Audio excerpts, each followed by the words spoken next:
Señor Contralor, bienvenido como siempre a este espacio. Muy buenas noches, Erika. Un saludo muy especial para usted, para los televidentes y para todos los funcionarios de la Contraloría General de la República. Muy bien, señor Contralor General, ¿qué hacer frente a este faltante de 33.6 billones de pesos para garantizar el goce efectivo de los derechos de las víctimas del conflicto armado en Colombia? Mire, en primer lugar hay un cumplimiento del deber que tiene la Contraloría General de la República de rendir un informe al Congreso Nacional sobre el tema de la ejecución de la Ley de Víctimas. Eso es un hecho pues, al cual queda satisfecho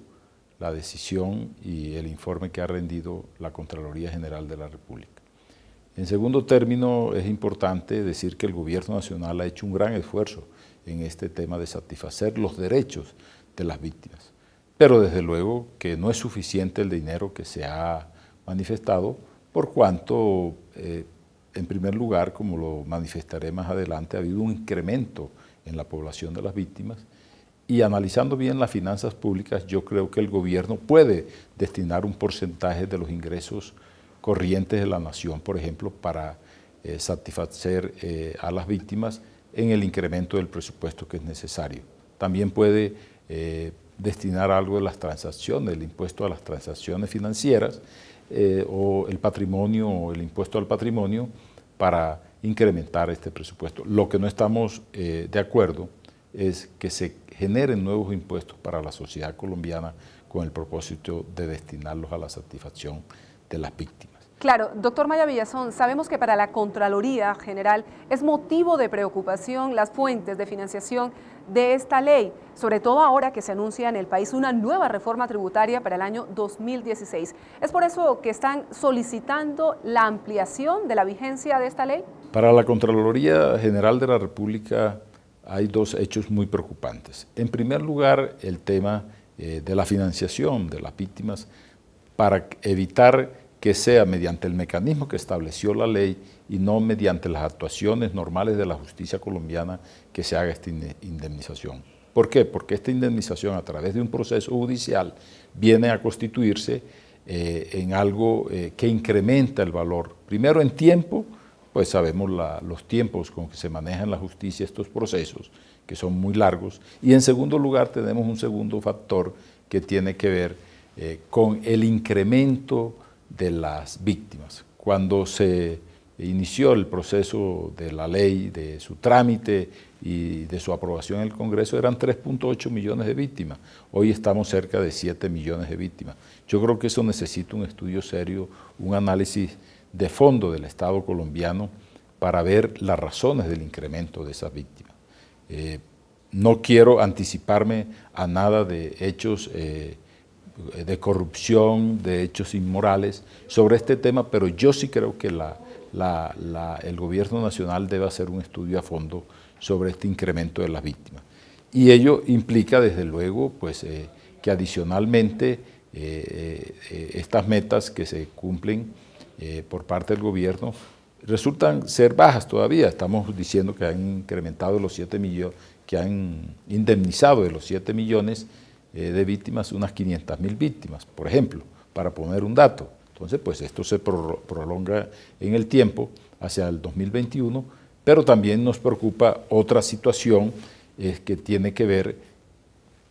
con el estudio que yo he planteado, la necesidad de auscultar, porque estamos viendo y tenemos la impresión de que hay víctimas que están yendo a la acción de tutela, reciben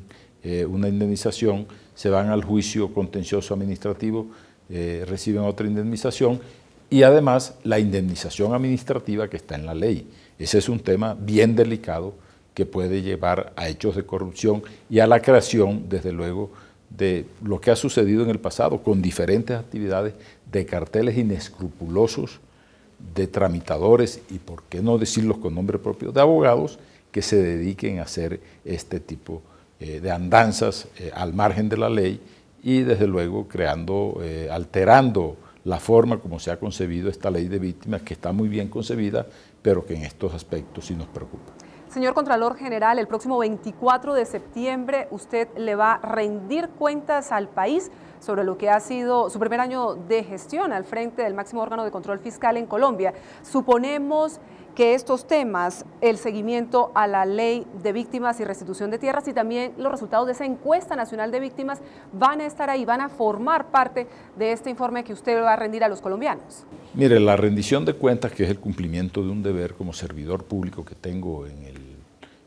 mi condición y en mis funciones de Contralor General de la República, que voy a rendirle al país el próximo 24 de septiembre, es importante destacar que no solamente haremos referencia a este tema de las víctimas, a los temas de auditorías, procesos de auditorías que se han realizado y sobre todo a unos aspectos que nos preocupan mucho en cuanto a la encuesta que realizó la Contraloría General de la República con la Universidad Nacional, una encuesta muy amplia que fue a todo el universo de las víctimas con un costo muy alto de 2.000 millones de pesos que costó esa encuesta en hacerla, que es un gran producto, que es un gran insumo que se ha entregado a la Corte Constitucional para que haga el seguimiento pues, a la sentencia que declaró el estado de cosas inconstitucionales en este aspecto, pero que también nos preocupa cómo ese porcentaje no solo de desplazamientos en las áreas rurales de 7 millones de hectáreas, sino que esa población que se trasladó a la ciudad no quiere, en su gran mayoría, retornar al campo. En segundo lugar, esa población fue a engrosar 3 ejércitos. El más bajo, el de la formalidad. El más alto, el de la informalidad laboral. Y un tercero ejército que se quedó, es decir, inactivo, sin oportunidades para trabajar. Ese es algo que pues presenta esta encuesta que usted hace referencia, pero en la rendición de cuentas pues se toca todo el universo de las funciones de la Contraloría General de la República en sus funciones técnicas macro y micro, en sus auditorías, en el seguimiento de las políticas públicas, en los informes al Congreso, en fin,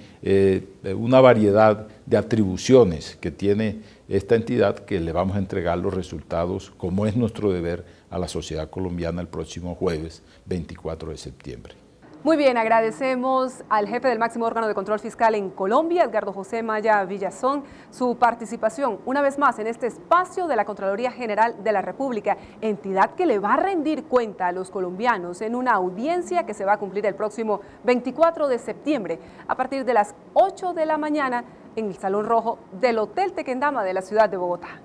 Muchas gracias, Erika. Nuevamente un saludo muy especial para todos los televidentes y para los funcionarios de la Contraloría General de la República.